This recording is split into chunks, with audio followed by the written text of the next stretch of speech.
పెద్దలు ఎంఆర్పిఎస్ వ్యవస్థాపక అధ్యక్షులు గౌరవనీయులు పద్మశ్రీ మందకృష్ణన్న గారికి, మాజీ పార్లమెంట్ సభ్యులు పెద్దపల్లి గౌరవ బుర్రకుంట వెంకటేష్ నేత గారికి, నేతకాని మహా సంక్షేమ సంఘం రాష్ట్ర అధ్యక్షులు దుర్గం రాజేష్ గారికి, మహిళా అధ్యక్షురాలు సర్పే సోంబాయి గారికి, మరియు గాయకులు దర్వేలన్న కానీ మిగతా సోదరులందరికీ జైభీం తెలియజేసుకుంటూ, అనేక సంవత్సరాలుగా వర్గీకరణ ఉద్యమం గౌరవ మందకృష్ణన్న గారి ఆధ్వర్యంలో ఈ వర్గీకరణ యుద్ధంలో గతంలో మేము కూడా ఒకరికొకరు మరి ఎదురుగా వర్గీకరణ ఉద్యమంలో అమర నిరాదీక్ష చేసి, మరి నేను ఉస్మానియా హాస్పిటల్లో, అన్నగారు గాంధీ హాస్పిటల్లో అమర నిరాదీక్ష చేశాం.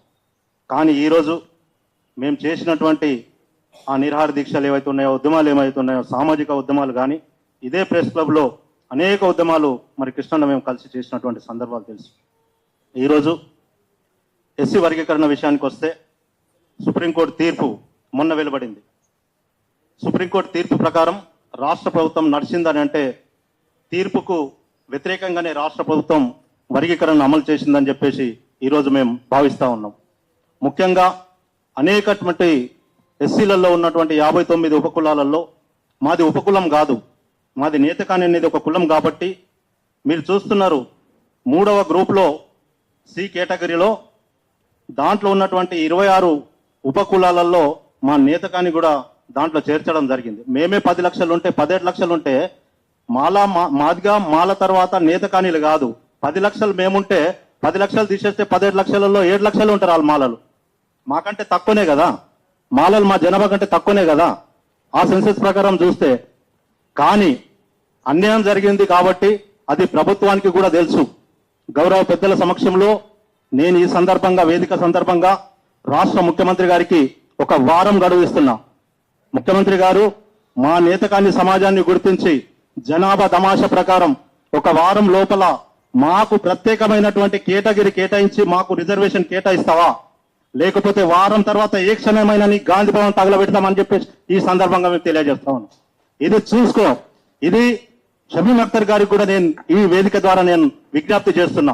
నీ నివేదిక తప్పుడు, ఎవరికి అమ్ముడుపోయావో తెలియదు, కానీ నీ మీద కూడా హైకోర్టులో కాదు సుప్రీంకోర్టులో రాజ్యాంగానికి విరుద్ధంగా ఏ విధంగా రిపోర్ట్ ఇచ్చావో నీ మీద కూడా న్యాయ పోరాటానికి మేము సిద్ధపడతామని చెప్పేసి ఈ సందర్భంగా నీకు కూడా హెచ్చరిక చేస్తున్నా. కాబట్టి పెద్దలంతా మాకు తెలుసు ఇలా 1,33,000 అంటున్నారు. 1,33,000 నేతకానీలు, మా 10 లక్షలు మీకు కనబడలేదా? ఒకసారి ఎమ్మెల్యే ఇచ్చారు మీ కాంగ్రెస్ పార్టీ, మా అన్నగారికి చెన్నూరు నుంచి ఎంపీ అయ్యారు, ఎమ్మెల్యేలు అయ్యారు.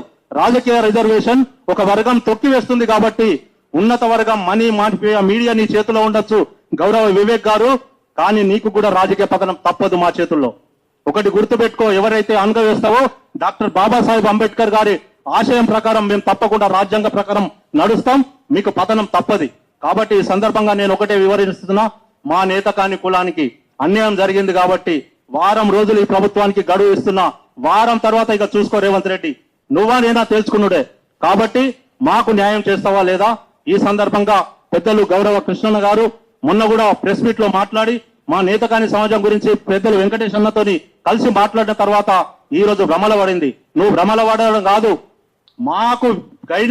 మాకు డైరెక్ట్ నీ వివరణ కావాలి. బస్ వారం లోపల ఇస్తావా, లేకుంటే చూసుకుందాం.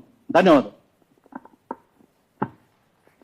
గౌరవనీయులు ఈరోజు